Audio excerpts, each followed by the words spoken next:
le chapeau. Et c'est toujours la même histoire.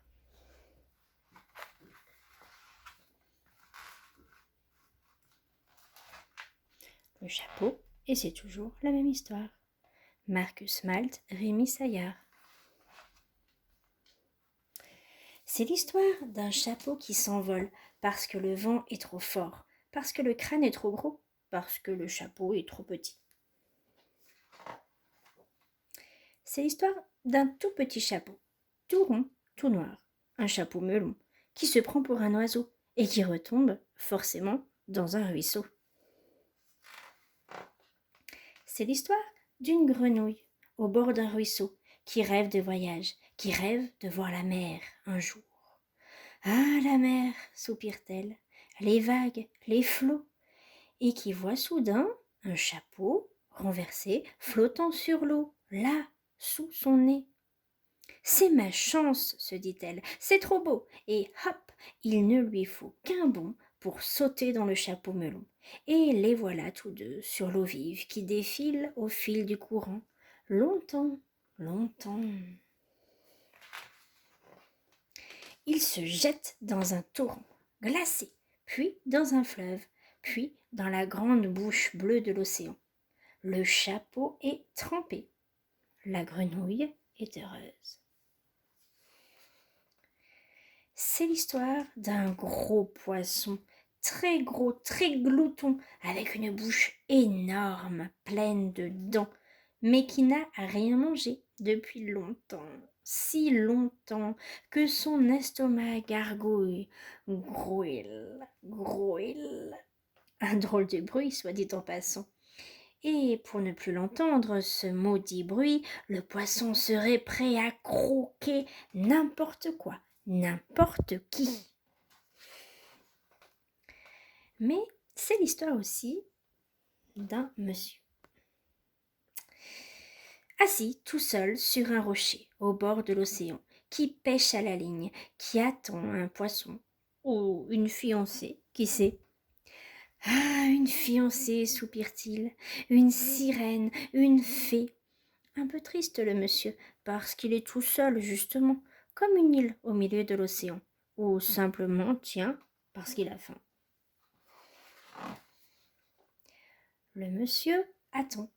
Patience, patience, le temps a tourné, la mer est verte, la mer est grise, le ciel aussi, comme le fond de ses pensées, ses soucis. Patience, patience, le monsieur attend.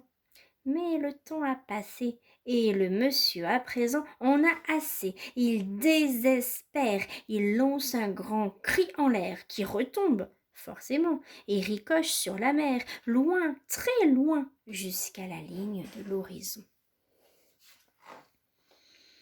Et la ligne bouge, et le fil se tend soudain. Ça y est, ça mord, le bouchon s'enfonce, le monsieur ferre, le monsieur tire et tire encore, tout content de voir enfin sa patience récompensée. Mais, qu'est-ce que c'est? Que ramène-t-il au bout de sa ligne? Une princesse? Non. Une sirène? Non. Un poisson? Oui, un gros géant glouton, plein de dents, plein d'écailles, plein d'arêtes. Et dans le poisson, un chapeau melon ruisselant. Et dans le chapeau, une jolie grenouille en vadrouille. C'est trop, c'est trop. Il est si heureux le monsieur qu'il embrasse la grenouille juste là, entre les deux yeux. Si c'était une princesse, se dit-il, charmante et bonne cuisinière par-dessus le marché, ou bien une fée avec une baguette de pain et un petit litre d'un bon petit vin. Hé hé. En réalité, c'est un peu gluant et visqueux, là, à l'endroit où ses lèvres se sont posées. Et la grenouille, tout à coup, se transforme en rien du tout. Tant pis, se dit le monsieur.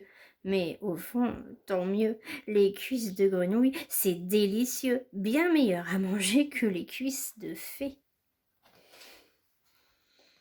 Et c'est encore et toujours la même histoire, celle d'un monsieur qui rentre chez lui le soir, satisfait, heureux et pas bredouille, car dans son panier il y a un poisson et une grenouille pour dîner, sans oublier un chapeau melon, élégant pour inviter une demoiselle à dîner aux chandelles.